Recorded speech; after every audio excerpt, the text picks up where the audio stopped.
Hello my future doctors. तो कैसे हो आप? तो उम्मीद है वो हमेशा की तरह मस्त होंगे, स्वस्थ होंगे और पढ़ाई में व्यस्त होंगे। तो एक बार फिर से आपका स्वागत है इस खूबसूरत से प्लेटफॉर्म पर जिसका नाम है ईसीआई नीट। और हमने स्टार्ट कर रखा है ह्यूमन हेल्थ एंड डिजीज नाम का चैप्टर। और पिछली क्लास तक हमने क्या देख लिया था? फिजियोलॉजिकल बैरियर मतलब फंक्शन, ऐसे बॉडी ऐसे फंक्शन करती है कि जो कि एज ए बैरियर क्या करेंगे, काम करेंगे। इसमें HCl आ रहा था, सीरोमिन आ रहा था, फीवर आ रही थी, वो जो भी मैंने आपको पिछले लेक्चर में बता दिया। तो अगर आप चैनल पर नए हो तो चैप्टर को आप शुरू से स्टार्ट कीजिए जिससे आपको पूरा चैप्टर समझ में आए। और जो पिछले लेक्चर उनकी लिंक जो है डिस्क्रिप्शन बॉक्स में दे रखी होगी। आज के लेक्चर में हम समझने वाले हैं तीसरे टाइप का बैरियर। पढ़ क्या रहे हम? इनेट इम्यूनिटी, सहज प्रतिरक्षा जो बाय बर्थ होती है। उसमें चार टाइप के बैरियर हमको पढ़ने थे।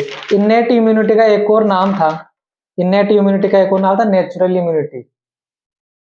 चार टाइप के बैरियर पढ़ने थे: structural barrier, physiological barrier, cytokine barrier, cellular barrier. तो दो पढ़ लिए, तीसरा बैरियर है साइटोकाइन बैरियर। अब जनरली स्टूडेंट को इस वाले टॉपिक में कंफ्यूजन होती है। बट ये लेक्चर देखने के बाद कंफ्यूजन नहीं होगी। साइटोकाइन बैरियर में क्या होता है? ये सिर्फ वायरस के लिए, ये जो बैरियर है ना साइटोकाइन बैरियर, ये ओनली वायरस के लिए। कैसे? कि मान लो कि किसी सेल पर आकर के वायरस ने अटैक किया। ये मान लो कोई हमारी बॉडी की सेल थी, इस पर आकर के अटैक किया वायरस ने। तो ये सेल तो जिस पर वायरस ने अटैक कर दिया, उसका तो डैमेज मतलब उसका तो खात्मा होना तय है, उसका तो मरना तय है। वो तो मरेगी, उसमें तो इन्फेक्शन फैल ही गया। बट ये जो इन्फेक्टेंट सेल है, ये कौन सी सेल है? इन्फेक्टेंट सेल। ये क्या करती है? इंटरफेरोन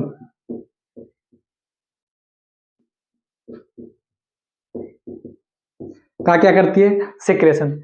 इंटरफेरोन का क्या करती है? सिक्रेशन करती है। इंटरफेरोन के सिक्रेशन करने से क्या होगा? देखो, इस कोशिका के आसपास दूसरी कोशिका भी होंगी,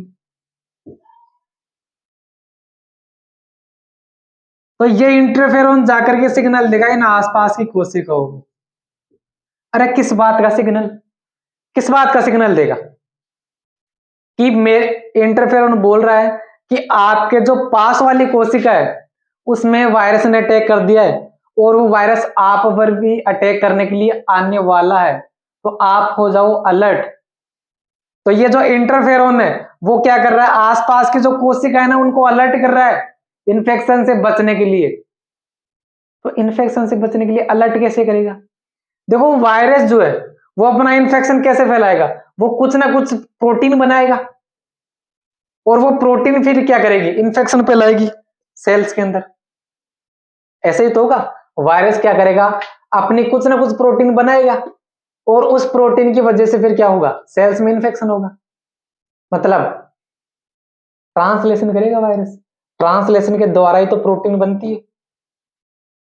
मतलब अगर वायरस के एंट्री के बाद में हमने ट्रांसलेशन को रोक दिया, वायरस के ट्रांसलेशन को रोक दिया, तो ना तो ट्रांसलेशन होगा, ना प्रोटीन बनेगी, ना वायरस इन्फेक्शन फैला पाएगा। तो ये जो इंटरफेरोन है ना, ये अलर्ट कर रही है आसपास की कोशिकाओं को। तो आसपास की कोशिकाओं को अलर्ट करेगी जैसे ही, तो ये क्या बनाएगी? टीआईपी। ये आसपास की कोशिका क्या करेगी? टीआईपी बनाएगी। क्या बनाएगी रे? टीआईपी, टिप बनाएगी। टिप मतलब, अरे टीआईपी मतलब ट्रांसलेशन इनहिबिटरी, दिख रहा है ना? Protein, translation inhibitory protein.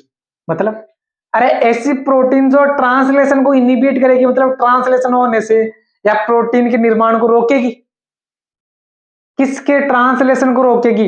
इन कोशिकाओं के ट्रांसलेशन को नहीं रोकेगी, इन कोशिकाओं के ट्रांसलेशन को नहीं रोकेगी, बल्कि किसके ट्रांसलेशन को रोकेगी? वायरस के ट्रांसलेशन को रोकेगी। अब वायरस ट्रांसलेट ही नहीं कर पाएगा तो वो इन्फेक्शन भी नहीं फैला पाएगा। आई बात समझ में? इंटरफेरोन कैसे आसपास की कोशिकाओं में इन्फेक्शन होने से बचाता है? वो आसपास कोशिका को जाकर के क्या देता है? सिग्नल देता है कि आप पर वायरस अटैक करने वाला है, तो आप क्या हो जाओ, तैयार हो जाओ। तो वो सेल्स तैयार कैसे होती है, सेल जो है टीआईपी बनाना स्टार्ट करती है। टीआईपी क्या करेगा, वायरस के ट्रांसलेशन को रोक देगा, जिससे कि वायरस इन्फेक्शन नहीं फैला पाएगा। तो जो वायरस है इन्फेक्टेंट जो सेल है, वायरस इन्फेक्टेंट सेल जो है, वो क्या करेगी, इंटरफेरोन का सिक्रेशन करेगी। और इंटरफेरोन क्या है, एक एंटीवायरल प्रोटीन, मतलब एंटी का मतलब रोकना, वायरल का मतलब वायरस, वायरस को रोकेगी। तो इंटरफेरोन क्या है, एंटीवायरल प्रोटीन। करती क्या है, अदर नॉन इन्फेक्टेंट जो सेल्स है, अदर नॉन इन्फेक्टेंट जो सेल है को इंटरफेरोन वायरस के इन्फेक्शन से बचने से क्या करती है, अलर्ट करती है। कैसे अलर्ट करेगी, टीआईपी बना करके क्या करेगी, अलर्ट करेगी। तो ये था साइटोकाइन वेरिएंट, एकदम इजी वे में आपको समझ में आया होगा, समझ में आया। तो ऐसे क्या करती है, इंटरफेरोन दूसरी आसपास कोशिकाओं को बचाती है, आसपास कोशिकाओं को बचाएगी, जिसमें इन्फेक्शन हुआ हो उसको नहीं बचाएगी। तो एनसीईआरटी में सिर्फ इतना ही लिखा हुआ है कि वायरस संक्रमित कोशिका इंटरफेरोन को सिक्रेट करती है, जिससे कि आसपास कोशिकाओं को बचाव होता है। वो कैसे होता है, क्या होता है, ये समझ में नहीं आता। तो ये मैंने आपको समझाने की कोशिश की, ठीक है। तो आपको ये कॉन्सेप्ट क्लियर हुआ होगा। अगले लेक्चर में मिलेंगे हम सेलुलर बैरियर के साथ, ठीक है। Thank you very much.